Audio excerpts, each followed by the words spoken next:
Donnie and Dolly. The team is supported by ableauctions.ca. Closing your business? We can help.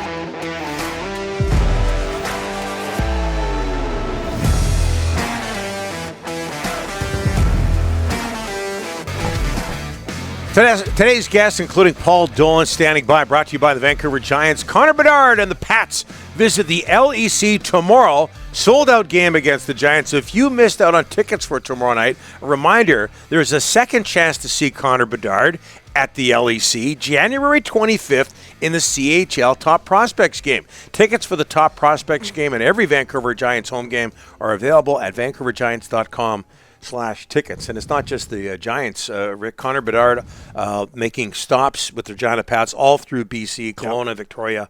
Everything Prince is sold out. Consider yourself lucky if you're going to that game. And I know you've hooked yourself up and didn't help out Ryan and I for 1 second. Stop it. Canada loses to Belgium as our country opens the World Cup with a 1-0 loss. Sorry, 1-0 loss to the Belgians. Here to talk about it, a man who took part in the 86 World Cup wearing the Maple Leaf, Paul Dolan. How are you, sir?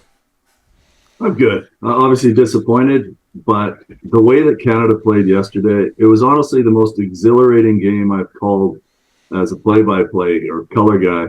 In soccer, but even as a Canadian, just watching for the first time since 1986, us back in the World Cup, and to see us take it to the second-ranked team in the world and cruelly lose, unfortunately, on kind of one miscue, one sleep of the switch, I guess, is unfortunate, but it gives you a lot of hope, I think, ahead of Morocco and Croatia, especially coming up on Sunday. Yeah, Paul, I said this in the first segment. I know you were watching, you always do, that I've never been more satisfied or excited after a game in which the team I was pulling for lost. Would you agree with that? Yeah, I would. I think because you can see there's hope, right? Yeah. That if we continue to play the way we played, and it's a big question mark whether or not we can. And the reason I say that is they left so much out there. We absolutely overran the Belgians. Now, whether they'll say that they didn't take Canada for granted, but whether they were just not completely up to it, oftentimes the top teams start a little slowly in a tournament with the expectations of a long run. We saw that maybe with Germany, for instance, or even Argentina, but Canada just was on the front foot from minute one, and it seemed like it didn't drop throughout the rest of the game. So I wonder physically what Canada has left to give. It's a relatively short turnaround, typical tournament turnaround, but it's not a week, it's 4 days. And ready to go again against a team in Morocco that's a little older, but possesses the ball nicely. And can they have the same effect? I think what you said there, though, Donnie, is that we've lost, but the belief is if you can play like that again, and I think that they can, it's a lot of good, young, strong legs. I think we can come back and really put the test to Croatia as well.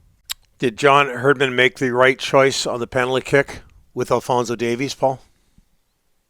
Well, I like how you position that, Don, there as it being down to John Herdman. But I think you're actually right. I think that is down to the coach to decide. What he'll say is he did decide, and he decided to leave it to the players. You saw that Lucas Cavallini took the penalty kick against Japan, and he was on the field at that time and didn't take the ball away from Jonathan David, but said that I'm going to take this. I take the penalty sometimes for the Whitecaps, not always successfully, and he barely scored that one. I think Jonathan David should be the penalty taker. He's a penalty taker for Lille in France, his club team, where he scored 9 of 12 goals. I think you want someone who's a regular penalty taker. I also feel like perhaps Alphonso Davies, I think he's feeling it a little bit, the weight of the nation on his shoulders. He is the focal point for everyone who doesn't necessarily know some of the other strong players within the Canadian team. And the fact that he didn't score now, I wonder if that weighs on him even a little bit further. You could see the look in his eyes when he missed the penalty. There was a gathering period that took some time to kind of settle him back down and get him up to speed again. So in my opinion, I would have a firm penalty taker. And that means that when the decision is given, the player who's about to take the penalty, in his mind, he knows I'm the man to step up, try to slot that home. And the guy who's done it more often than not has been Jonathan David. Paul, I don't know how many Canadian fans were there in '86 in Mexico, but I can tell you there was a ton there yesterday. And the coach and the players appreciated it. How big was that for that Canadian side to see so much red in the stands? Buddy, it was incredible. I got goosebumps, not just from the anthem, of course. You see Kamal Miller crying. John Herdman's eyes are welled up. The guys were so pumped. Did you see Kamal Miller when he's making slide tackle challenges? It's as if he scored when he's giving it the fist bumps and everything else. And that just got the crowd going. And the crowd, I think, got the Canadian team going. It sounded fully like a Canadian-filled stadium, which was incredible to hear. And a proper football crowd, too, that got excited at the right times when the players made a good play even in their own end or whatever it was. It was just a phenomenal experience all around. And I feel so grateful that I've been able to be involved with it, obviously, from 1986, and then in some small way here, calling the games on the radio. But just again, as a Canadian supporter, Canadian fan, it was a terrific moment to see the Canadian fans in there supporting Canada so well. Paul, you're a goaltender, the Belgium goaltender. He's right now the current best goalie in the world. I mean, he showed it yesterday, did he not? Yeah. He did. He was the man of the match for me. Somehow, that's it. Yeah, he gave the man of the match to Kevin De Bruyne. He didn't want it. Stunning decision. He might have been the worst player in the park.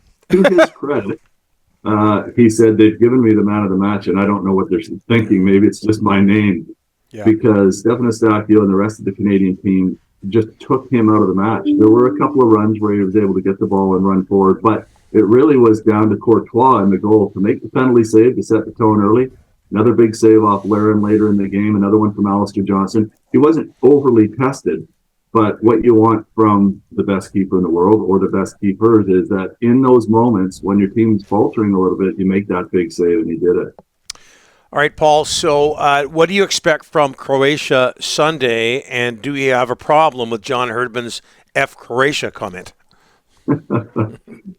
He did a good job, I think, today in the press conference, not backing it or walking it back, so to speak, but explaining the reason behind. It's emotion. It's from emotion. Yeah. I think the thing that he said is that he brought that to the press conference because that's what he said in the huddle with the players on the field. And he was still feeling the emotion as he came into the press conference and said, when asked, what did you say on the pitch? He said, I said F Croatia. And he did end up saying no disrespect to the Croatian people, but it's not really about Croatia as much as that they could take offense, and it might be some firepower for them to get going, as if you need any in a World Cup game. But I think really it's about getting his own players, his Canadian players going, right. And so I don't have an issue with it at all. Yeah. Rick said the exact same thing in the first segment. I agree totally. Dolly, you'll join us next week on Monday after the Sunday game. Yeah, you bet. Let's hope it's a win. You bet. Thanks, Dolly. Appreciate it.